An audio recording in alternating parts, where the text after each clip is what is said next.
Hey guys, and welcome back to the newest video on the channel. If, like me, you live in the US, I hope you had a nice Memorial Day weekend, a nice 3-day weekend. Maybe you played some games, maybe you watched some movies, maybe you didn't, but I hope you enjoyed it and hope you had a nice, relaxing, restful weekend. I wanted to make a video today about a topic that I don't normally get that excited about or that invested in, which is the upcoming E3 from June 12th to June 14th. Now, I want to preface this video by saying two things. One is that my interests primarily lie with Sony and PlayStation. You know, I own other consoles, I play games on other consoles, but by and large, I've always been a Sony guy, never been much into the Xbox consoles. Do own a Switch, do own some games for it, do own a 3DS, do own some games for it. But three of the four things I want to talk about today will be PlayStation specific, or at least PlayStation centric. One won't be, but I just want to preface it by saying, this will primarily be Sony driven. And the other is that I'm not an E3 junkie nor an E3 expert. I'm not one of these people that could tell you off the top of their head every company that's presenting, when they're presenting, every game that's been announced. Typically, I don't follow coverage of E3 that closely, but this year there are a number of things being presented, excuse me, or rumored to be presented, which did really pique my interest that I just wanted to talk briefly about. So without further ado, here's just the four things that kind of interest me the most that either are definitely going to be discussed at E3 or possibly going to be discussed at E3. So without further ado, the first thing on that list for me is Death Stranding by Kojima Productions for the PS4, I believe, definitely for PlayStation, whether it be for the PS4 or beyond. But my relationship with Kojima and his games has been a long-standing and very affectionate one. The Metal Gear series is amongst my favorite series ever. He's probably my singular favorite game designer ever. I know he's sort of a love-or-hate figure within the gaming realm, but I think he's a genius. I think his style is super distinct. The Metal Gear games are so unique because they pull from so many different genres and different, sources, yet somehow blend all those together to become their own unique thing. And I've always just loved him from the second he kind of split with Konami to start his own production company. I was really, really intrigued to see what he was going to do first. And all the promotional material for Death Stranding thus far has only increased my interest in this. It's classic Kojima, major WTF material. All the different trailers have been completely bonkers, full of just eye-popping imagery and really presented more questions than answers. But the most recent trailer featuring, Norman Reedus as a central character, where he kind of sees he's walking along, that beach and these invisible entities attacks what look like his cohorts, and then this gigantic entity being alien thing in the distance starts sucking. I mean, it's almost impossible to describe because it's so Kojima in its execution and its visuals. But if you haven't seen the trailer, I highly recommend watching it. But I'm just so excited to learn anything new about this game. Really excited to see if another full trailer comes at E3. The cast of this game, you got Norman Reedus, you've got Mads Mikkelsen, Guillermo del Toro in some capacity. The fact that they all wanted to be involved has me even more excited.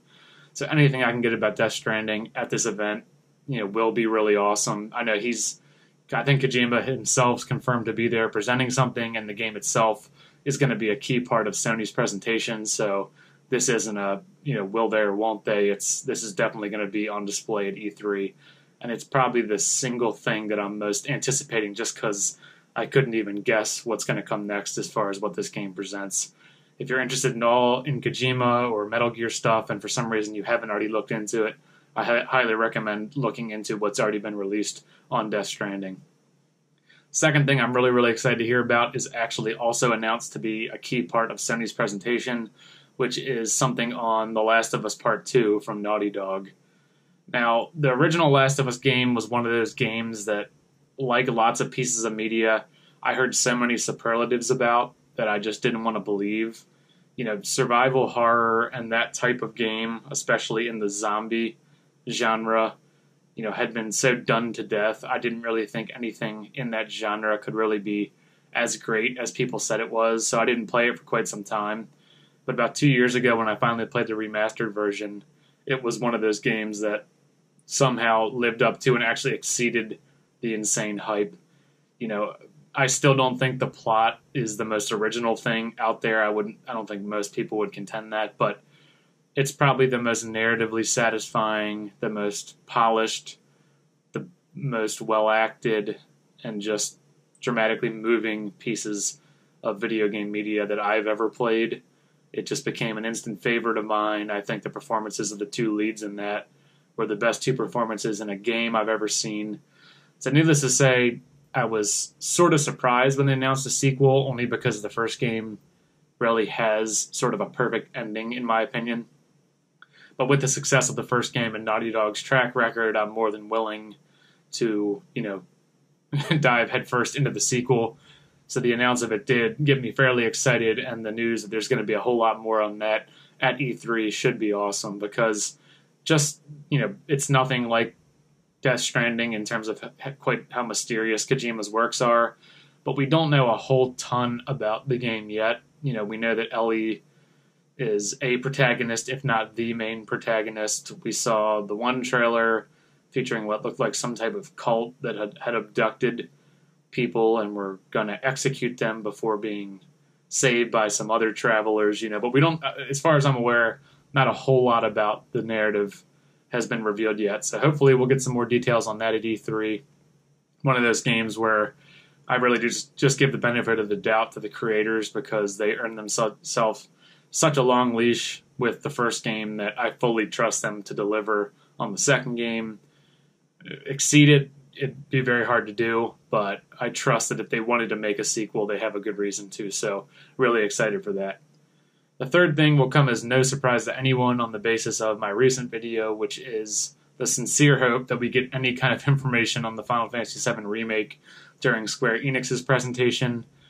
As I mentioned in that video, I'm not holding my breath, because it seems like details about this game have sort of just come to a complete halt for quite some time.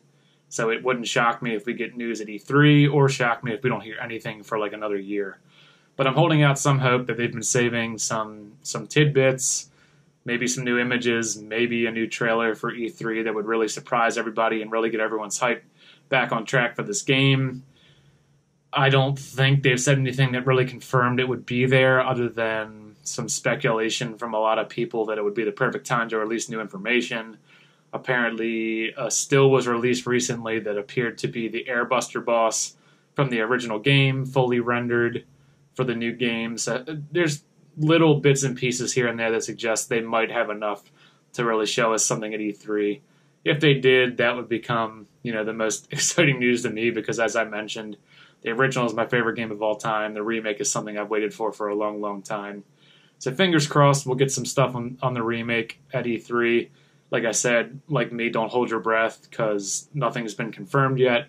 But it'd be a really cool way to sort of cap it off, and a perfect time to get people re-energized about the game, because it's been, I believe, 3 full years since the remake was first announced. So it's time to really start giving us something, something to chew on.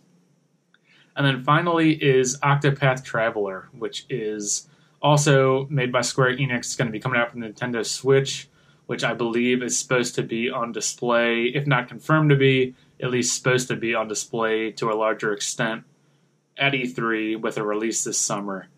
Now, I didn't need to know a whole lot more about this game other than the fact that it was sort of a throwback RPG in like a 16-bit or pseudo 16-bit style that allows you to choose from a number of different narrative paths to go through, following a number of different characters, which each present very different play styles. It's turn-based. It seems to kind of come as a spiritual successor to a lot of 16-bit era RPGs, and that alone is enough to pique my interest. The fact that it's coming out for the Switch, which is a system that I really do enjoy, but there aren't that many games that I'm really interested in, means as long as this one's well-reviewed and sort of, turns out as well as most people hope, it'll probably be one I'll pick up. So I'm hoping at E3 we see enough more about it to really just kind of drive that home for me and make it a day one purchase. It's, it's Square Enix, which I know a lot of people have a love-hate relationship with, but for the most part, I still do enjoy most of what they put out. So 16-bit RPG style, Switch, Square Enix, those three ingredients seem like enough to me to make it worth my while. Maybe I'm speaking too soon, but I do want to see some more at E3 about it to hopefully confirm my suspicions that it'll be one worth picking up. So Death Stranding, The Last of Us Part 2, hopefully the Final Fantasy VII Remake, and I believe Octopus Traveler. 4 things I'll be following closely at E3. I've never really been one to watch streaming footage of the event, though I might try to look to see when those 4 things might be discussed, during Sony's presentation and Square Enix's presentation. Just catching those 4 announcements or 4 presentations live would be kind of cool. But either way, I'm going to be following up right after the fact to see what people are saying, get people's reaction. Like I said, I'm generally not an E3 junkie, but those 4 things I'm really interested in learning some more about. So, what are you looking forward to at E3? There always seems to be a couple things that come out that surprise people, that catch everyone off guard, that are sort of the big talking points. But as long as those 4 things are addressed to any extent, I'll be fairly happy. Thanks for checking this out, guys. I'll probably make a follow-up once E3 happens, but I just wanted to throw my thoughts out there to not only give you a sense of 4 things that might be at E3 in case you were curious, but also just to let you know what's on my mind and sort of the horizon gaming-wise. Thanks as always, guys. I'll be making new videos soon. Thanks for all the views recently. It's been a lot of fun making videos, and I'll talk to you again soon. Take care.